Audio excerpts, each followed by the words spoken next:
Hello guys, good morning. Meron po kaming inaantay dito sa kanto dito. Pupunta po tayo sa bundok. At meron kaming inaantay na tatlong guys para magtrabaho doon. Sana'y kasya kami dito sa sasakyan dahil itong maliit na sasakyan ang ginamit namin. Tapos may dumating na isa. Kaya lumabas si Hadi na andun siya sa labas. Meron pang dalawa na inaantay kami para makapagtrabaho ng konti doon. Utay-utay yung paggawa namin doon sa sa bahay doon. At ako rin ay sumama para makatulong ng konti, magwalis-walis doon or kung ano-ano pa. At i-share ko sa inyo mamaya kung ano yung kaganapan doon.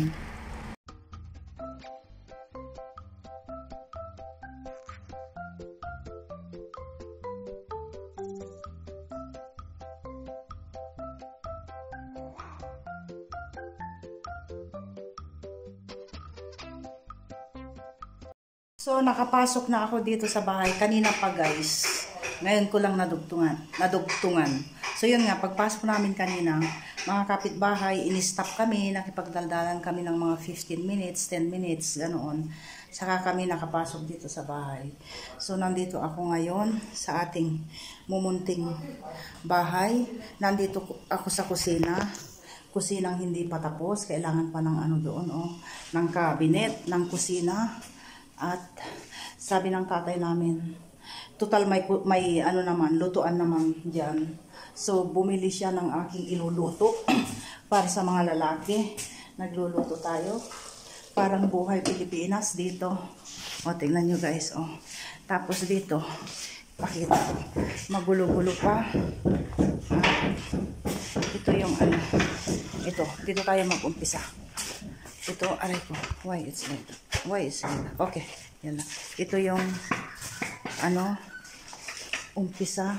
Ito yung papasok. Ito yung mumunting sala na magulo pa. Na puros mga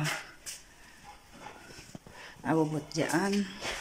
And then dito naman, which is na ipakita ko na noon. Ito yung magiging salas. Yan. Tapos yun yung kusina na hindi pa tapos. And then may dalawang kwarto din dito, which is na ipakita ko na noon. Ito yung kubeta na hindi pa natatapos. Ayan. Pag may kubeta na dito, kahit na dito na ako mag-stay guys, masarap at maganda yung simoy ng hangin. Yan. May decor na ginawa sa taas at mga pintura pa dyan na gagamitin. At yun na nga. At gaya nga ng nasabi ko sa inyo guys, may 4 na kwarto ito, Bali Family House. Alam na ng mga dating subscribers ko na nakakapanood ng mga videos ko noon. At tayo mauupo dito. Ako'y nagpalit ng pangtrabaho dahil talagang nilagyan ko ng nylon yan para hindi maalikabukan. At dito yung mumunting salas na ilalagay doon. At busy sila sa balkonahe. Ipakita ko yung balkonahe kung anong ginagawa nila. Naglalagay sila ng tiles doon. Yung tiles na ilalagay. Yan. Tapos baliktad natin, i-flip natin yung camera para makita dito sa labas.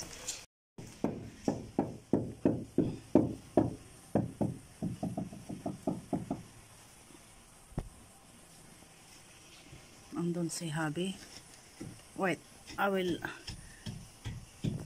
can't. Okay. Say hello. Hello. Hello. Say hello. Hello. Say hello. Hello. We are on the mountain. God bless you all. Subscribe to my wife and watch her too much. But she like YouTube as usual. Love you all. Okay. At ito yung sa harapan. Ayun, oh, yung harap namin. Ang taas yan, guys. Sa ano, sa live. Sa true picture, talagang mataas yan. I-zoom natin. Yan yung harapan namin. Ang taas. Bato. Ewan ko lang kung how did they put the cross there?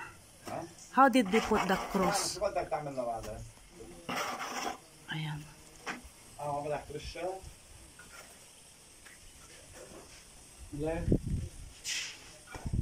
Balik tayo dito.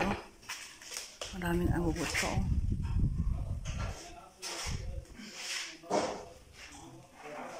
Dito tayo ulit, guys. Doon sa labasan doon. Kanina naghabol ako ng ano, ng mga manok doon. Oo, mga native.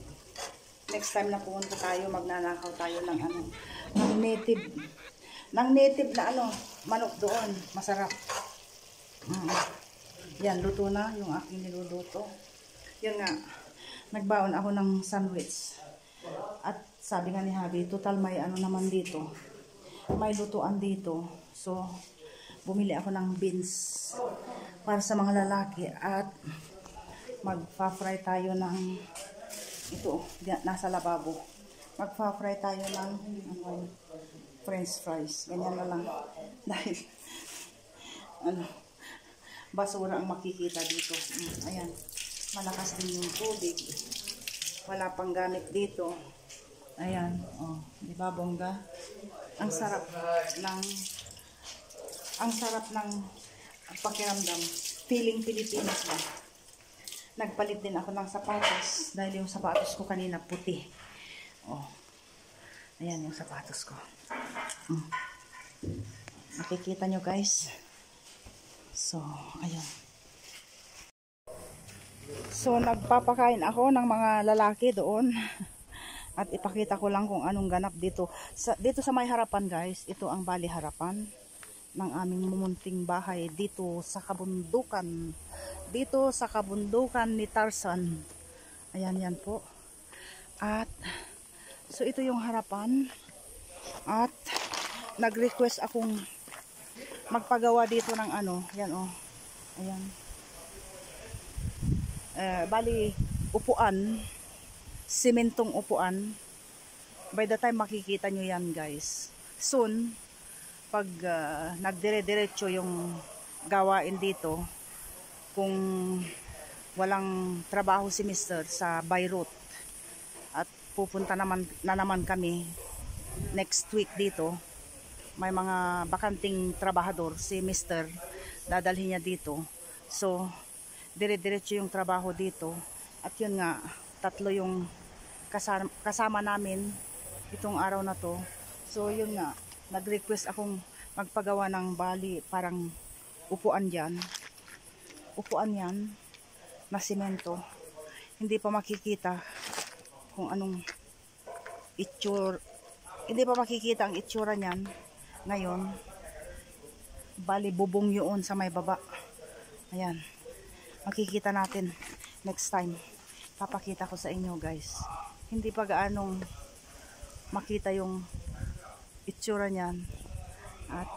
At yun nga pala, guys, doon sa may taas, nagbibuild din si Habi ng second floor para sa mga bata in the future. Malay nyo, bukas makalawa, wala na kami dito sa mundo ni Mr. So, pwedeng gawan niya ng second floor, third floor, ganoon. Ayun. Gaya nga ng sabi ko, bali, bakasyonan lang namin ito. Bali, ito'y family house nila, Mr., mga biyanan ko. At dahil nga sa tagal ng hindi nababahayan at saka wala na yung mga biyanan ko, so nag-isip silang gawin at ipa-renovate. At least pag summer, dito kami magbabakasyon. At dito, guys, Meron akong ano dito, malawak na bukirin. Yan. Yan ako maggagarden. Magtatanim ng ampalaya, mga ganoon. Oo. Oh, yan, hanggang doon. Meron pa doon. At ang mga lolo ng biyanan ko, hindi, tatay ng biyanan ko, lolo ni Mr. pala, oo. Meron silang malawak na bukirin doon. Oo, nakatingga lang. Sabi ko nga kay Mr., magsaka tayo. Kaya lang hindi linya ni Mr. yung magsaka ba. Oo, ako lang ang namimilit sa kanya para manirahan dito. Oo. At para magsaka sana. Ang pagsasaka dito magastos. Oo, dahil yung yung mga lupain dito, guys, hindi gaya sa Pilipinas na patag ba. Ang mga lupain dito ay parang hagdanan. Yung bang hindi pantay. So pag magsaka ka, matrabaho. Kailangan mo ng bulldozer, kailangan mo ng malalaking pangbungkal para makapagsaka ka. Hindi naman nila binibili dahil para sa mga lolo at lola nila. Yun nga lang, mahirap, magastos dahil talagang magpapagod ka para patagin yung lupa. Doon sa may taas doon. At saka pag winter dito, guys, nag-i-snow. Super bonggang snow dito. Oo. Kaya masarap lang dito pag summer. Bale, starting ng, let's say, February, ganoon. February, nawawala na yung yung snow. February, March, April, May, June, July. Bali, 6 months na masarap manirahan dito. 6 months dito sa kabundukan, tapos 6 months sa Beirut. Ganoon ang schedule ng mga tao. Maraming mga kabahayan din yan. Halos lahat. Mga relatives ng mga kapatid, pinsan ng biyanan ko, second cousin ng asawa ko, ganoon. So, ayun ang buhay dito sa kabundukan.